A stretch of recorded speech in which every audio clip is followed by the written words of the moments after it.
Bom dia, despertos. Rodolfo Camilo aqui com o Devocional Despertar, o seu encontro diário com a presença e com o reino de Deus. Amém? Quarta-feira, dia 11 de fevereiro de 2026. Quero falar com você hoje sobre saia da caverna. Saia da caverna. 1 Reis, capítulo 19, verso 1 ao 4, nós lemos. Acabe contou a Jezabel tudo o que Elias havia feito e como ele havia matado todos os profetas à espada. Então Jezabel mandou um mensageiro a Elias para dizer-lhe: que os deuses me castiguem se amanhã, a estas horas, eu não tiver feito com a sua vida o mesmo que você fez com a vida de cada um deles. Elias ficou com medo, levantou-se e, para salvar a vida, se foi e chegou a Berseba, que pertence a Judá. E ali deixou o seu servo. Ele mesmo, porém, foi para o deserto, caminhando um dia inteiro. Por fim, sentou-se debaixo de um zimbro, sentiu vontade de morrer e orou: basta, Senhor, tira a minha vida, porque eu não sou melhor do que meus pais. Primeira chave que eu quero deixar no seu coração, entenda: identifique os gatilhos que lhe causam pavor. Identifique os gatilhos que lhe causam pavor. O profeta Elias tinha orado e feito parar de chover, orou de novo e fez chover, desafiou mais de 450 profetas de um Deus estranho e, orando, fez pegar fogo no molhado e matou os profetas. Você vai ler isso, 1 Reis 17, 18. Ele vinha com um histórico de grandes êxitos espirituais na luta contra a idolatria do povo de Deus. Aí vem Jezabel e o desafia. Então ele, com medo, levanta e vai embora. Jezabel foi rainha de Israel junto com o rei Acabe. Ela foi responsável pela disseminação do culto pagão, o culto a outros deuses dentro da nação de Israel. Em outras palavras, era ela quem comandava toda a idolatria, o qual o profeta Elias tinha acabado de destruir sua nação. E por isso ela ameaçou Elias, e ele fugiu. Elias fugiu, sentiu vontade de morrer e orou pedindo a Deus para lhe tirar a vida.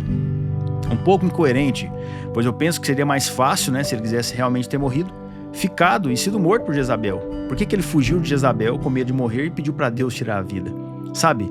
Mas ele disse algo intrigante: Senhor, tira a minha vida, porque eu não sou melhor do que os meus pais. E aqui está a chave desse versículo. Esta frase nos mostra que havia um trauma na vida dele, uma necessidade de aprovação por parte dos seus antepassados, dos seus pais, da sua linhagem. A ameaça que Jezabel fez a ele tocou em uma ferida interna dele, um gatilho que lhe causou pavor e o fez repensar o propósito e o sentido da vida. Agora olhe para a sua vida. Quais situações tocam em feridas internas, ocultas dentro de você? Quais situações te fazem parar, fugir e se isolar? Nós precisamos identificar para que possamos ser curados. Talvez você cresceu ouvindo que não faz nada certo, que nada ia dar certo na sua vida, e agora adulto, quando faz algo errado, alguém vira para você e fala que você errou de novo, que você não acerta uma, você trava. Você vê a sua fé e a sua alegria indo embora. Isso são gatilhos que tocam em áreas secretas da sua alma. Você precisa identificar isso. Mas eu estou aqui para te falar que esses traumas não definem mais você. Os abusos que você passou não definem mais você. As palavras negativas que você ouviu quando criança, adolescente ou em algum relacionamento da sua vida, elas não definem mais você. Você não é mais escravo ou escrava das suas memórias negativas. Você é escravo de Cristo. E Ele é luz, e onde há luz, não há trevas. Avance. E a segunda chave para deixar no seu coração: se isole de todos se preciso for, menos de Deus. Se isole de todos se preciso for, menos de Deus. Talvez você vai precisar de um tempo para identificar isso, mas não se isole de Deus. 1 Reis capítulo 19, verso 9 ao 13 diz: Ali Elias entrou numa caverna e passou a noite. E eis que a palavra do Senhor veio a ele e lhe disse: O que você está fazendo aqui, Elias? Ele respondeu: Eu tenho sido muito zeloso pelo Senhor, Deus dos exércitos, porque os filhos de Israel deixaram a tua aliança, derrubaram os teus altares e mataram os teus profetas à espada. Só fiquei eu, e eles estão querendo me tirar a vida. Então foi-lhe dito: saia daí, e fique diante do Senhor no monte. Eis que o Senhor estava passando, e um grande e forte vento fendia os montes e quebrava as rochas diante do Senhor. Mas o Senhor não estava no vento. Depois do vento, houve um terremoto, mas o Senhor não estava no terremoto. Depois do terremoto veio um fogo, mas o Senhor não estava no fogo. E depois do fogo veio um som de um suave sussurro. Quando Elias ouviu isso, cobriu o rosto com o manto e, saindo, pôs-se à entrada da caverna. E eis que veio uma voz e lhe disse: o que você está fazendo aqui, Elias? Sabe, Elias entrou numa caverna, se escondeu, se isolou. E Deus aparece a ele e pergunta: o que você está fazendo aqui? Mas Deus diz: saia daí e fique diante do Senhor. Veja, Deus manda ele sair de lá. Deus podia estar lá dentro com ele, do lado de dentro, mas Deus o queria de fora. Deus estava chamando ele do lado de fora. Nem toda caverna em que entramos, Deus entrará conosco, porque Deus nos quer de fora, fluindo, frutificando. Às vezes, quando acontece algo ruim em nossas vidas, entramos em algumas cavernas, nos isolamos, não queremos falar com ninguém. Com o tempo, começamos a gostar daquele lugar.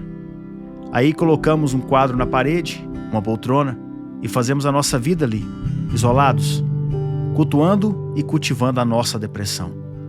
Mas Deus te chama para fora.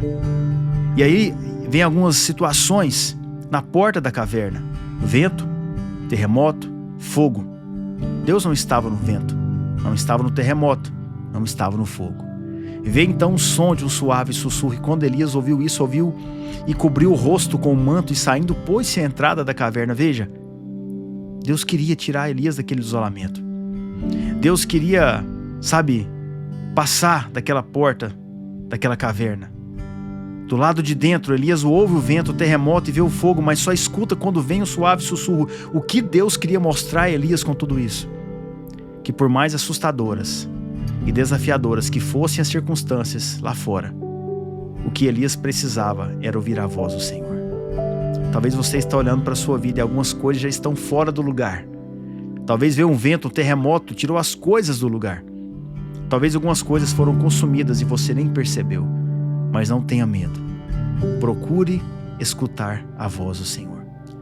O sussurro suave nos mostra que precisamos de um ambiente silencioso, de paz, para conseguirmos escutar a voz do Senhor. E esse ambiente é o seu coração. Coloque o seu coração diante dele. Terceira e última chave para encerrarmos: volte para o seu caminho. 1 Reis 19, verso 15, o Senhor disse a Elias: vá, volte ao seu caminho para o deserto de Damasco.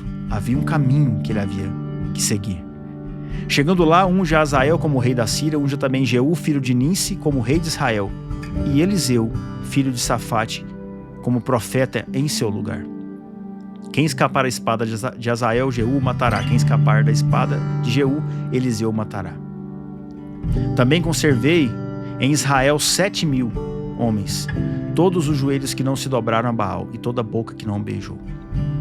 Para Elias, ele era o único que havia sobrado e que era ainda fiel a Deus. Mas Deus lhe mostra que ainda existem mais 7.000, o remanescente. Existem ainda pessoas boas. Talvez você pense que todos já não são mais confiáveis. Não há um justo por aí, mas não é assim. Ainda existem os justos. Poucos, mas existem. E aí Deus dá uma direção para ele: volte para o seu caminho. Você vai precisar ungir 2 reis e um profeta. E o que ele fez? Ungiu um profeta para ser o seu sucessor, Eliseu. Mas não ungiu os 2 reis. Por quê? Porque lá na frente, Eliseu vai ser responsável por ungir esses 2 reis. Isso significa que nós precisamos focar naqueles que irão nos suceder, que irão correr a unção depois de nós. Porque tem coisas, há promessas e direções em nossas vidas que não seremos nós que cumpriremos, mas os nossos sucessores. Deus conseguiu o que queria. Tirou Elias da caverna, tirou-lhe o medo, a vontade de morrer e deu de novo um novo propósito para ele, uma missão: unja o seu sucessor. A unção precisa passar adiante, o rio precisa correr. E eu preciso te falar isso. Por pior que seja o que você esteja passando, Deus é poderoso para tirar do poço, da caverna, te curar, te libertar, a fim de que, lá na frente, alguém aprenda contigo e que dessa maneira a glória dele continue sendo manifestada. Então continue, avance, persista, ouça a voz de Deus e siga em frente. Eu quero orar por você. Pai, em nome de Jesus, obrigado pelo teu amor, obrigado por essa pessoa que me escuta. Eu oro, Pai, para que ela consiga escutar o Senhor. para que ela consiga identificar os gatilhos, Pai, que tocam em feridas internas dela, e que ela seja curada de todos esses traumas, Pai. Que ela seja curada, Pai, de todas as memórias negativas, as crenças negativas, os abusos que lhe foram feitos.